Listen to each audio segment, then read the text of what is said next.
So I just want to review this bathroom rack that I have, and I really enjoy it. It gives me some extra space. As you can see, it has 1, 2, 3 levels to it. It's pretty sturdy, and the way it works is that there's these clamps in the back, as you can see there, and it sticks to the wall so that it doesn't move. You get another one over here as well. It sticks to the wall so that it doesn't move, and it's pretty. You can see I'm shaking it. It's pretty sturdy the way I have it in there.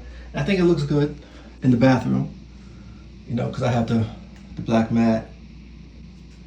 I got the black going on here, the black towels. So I think this is a great bathroom rack.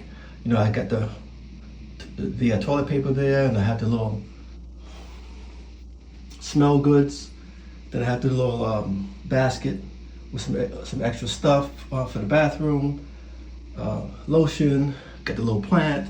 So, and what I like about this rack is that it also comes with this. This is really like a for your paper, toilet paper. That's what this is really for. In case you didn't have one of these in your bathroom, you could use this for the toilet paper. But I just use it to actually hang up my towel, my face towel. So the face towel is right near the sink, you see? And then it comes with these extra hooks for things, and I just put my towel there, and I have my tongue scraper hang over there. So, you know, it does come with some extra stuff so that you can actually hang some things. So, yeah, I really enjoy this bathroom rack. I think you'll enjoy it as well. Thanks.